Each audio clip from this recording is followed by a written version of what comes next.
रात के ठीक 2 बज रहे थे और उस सुनसान हवेली के अंदर से अचानक किसी लड़की की चीख गूंज उठी। लेकिन डराने वाली बात ये नहीं थी। डराने वाली बात ये थी कि उस हवेली में पिछले 25 सालों से कोई रहता ही नहीं था।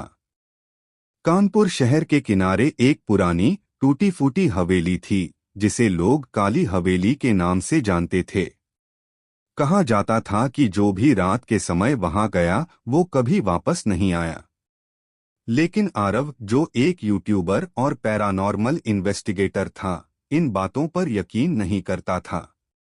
उसके लिए ये सिर्फ एक डरावनी अफवाह थी और वह अपने चैनल के लिए एक वायरल वीडियो बनाना चाहता था। एक रात कैमरा और टॉर्च लेकर वह अपने 3 दोस्तों नेहा, रोहन और कबीर के साथ उस हवेली में पहुंच गया। हवेली के अंदर कदम रखते ही अजीब सी ठंडी हवा चलने लगी। दीवारों पर जमी धूल, टूटे हुए शीशे और अंधेरे गलियारों ने माहौल को और डरावना बना दिया। तभी अचानक नेहा को ऐसा लगा जैसे किसी ने उसके कान के पास धीरे से फुसफुसाया हो, भाग जाओ। लेकिन जब उसने पीछे मुड़कर देखा, वहां कोई नहीं था। आरव ने इसे मजाक समझा और कैमरा ऑन करके अंदर बढ़ता गया।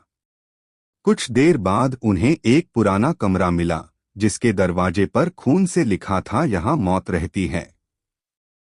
कबीर डर गया और वापस चलने की बात करने लगा, लेकिन तभी कमरे का दरवाजा अपने आप धीरे धीरे खुल गया। अंदर एक पुरानी कुर्सी पर एक गुड़िया बैठी थी जिसकी आंखें बिल्कुल इंसानों जैसी लग रही थीं।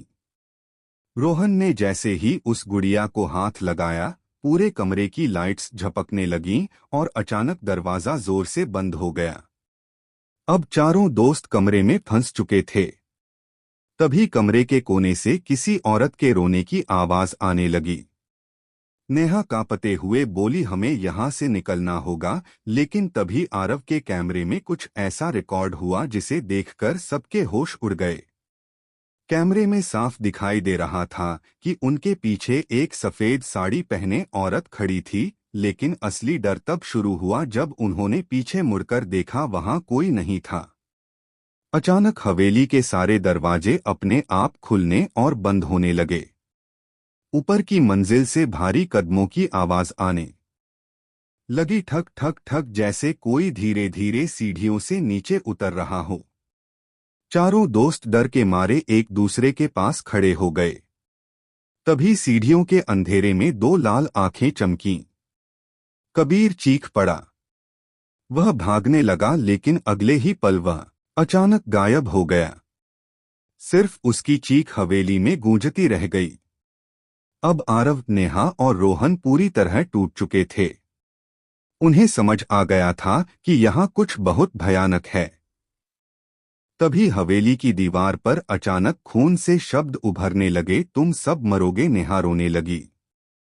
रोहन ने कांपते हुए कहा, ये हवेली हमें जिंदा नहीं छोड़ेगी। तभी अचानक आरव को एक पुरानी डायरी मिली। डायरी में लिखा था कि 25 साल पहले इस हवेली में रहने वाले एक अमीर आदमी ने अपनी पत्नी और छोटी बेटी को जिंदा जला दिया था, क्योंकि उसे शक था कि उसकी पत्नी उसे धोखा दे रही है। मरते वक्त उस औरत ने श्राप दिया था, जो भी इस हवेली में आएगा उसकी मौत तय होगी। डायरी पढ़ते ही अचानक हवेली की सारी खिड़कियां जोर जोर से हिलने लगीं।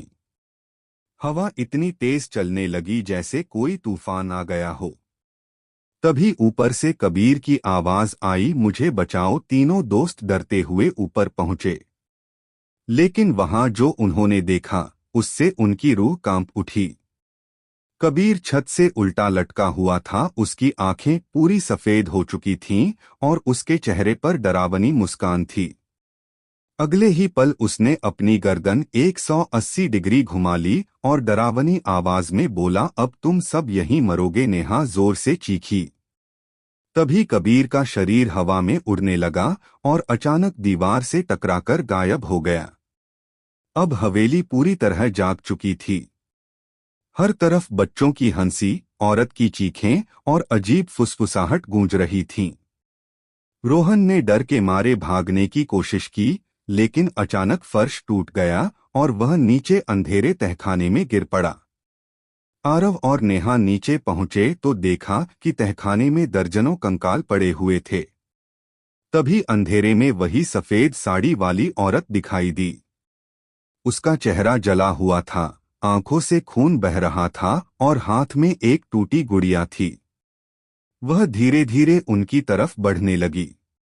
आरव ने कांपते हुए पूछा, तुम क्या चाहती हो? औरत ने दर्द भरी आवाज में कहा, मुझे इंसाफ चाहिए। तभी अचानक तहखाने की दीवार खुली और वहां उस आदमी की लाश दिखाई दी जिसने अपनी पत्नी और बेटी को मारा था। उसकी हड्डियां अभी भी कुर्सी से बंधी थीं।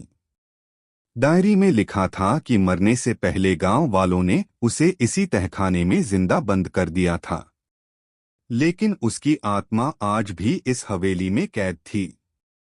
तभी अंधेरे से एक भयानक परछाई निकली और रोहन को पकड़कर दीवार में खींच लिया।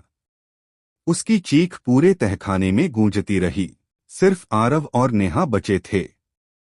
हवेली कांपने लगी, दीवारें टूटने लगीं।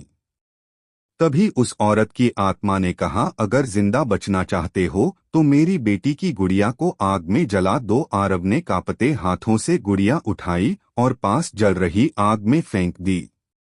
अगले ही पल पूरी हवेली जोर जोर से हिलने लगी। औरत की आत्मा दर्दनाक चीख मारने लगी। अचानक हर तरफ आग फैल गई। आरव और नेहा जान बचाकर भागे। जैसे ही वे हवेली से बाहर निकले, पूरी हवेली एक जोरदार धमाके के साथ ढह गई। दोनों जमीन पर गिर पड़े, उनकी सांसें तेज चल रही थीं। उन्हें लगा सब खत्म हो गया, लेकिन तभी आरव के कैमरे की स्क्रीन अपने आप ऑन हुई और उसमें वही जली हुई औरत दिखाई दी। उसने धीरे से मुस्कुराकर कहा, मैं अभी भी यहीं हूं, और कैमरा अचानक बंद हो गया।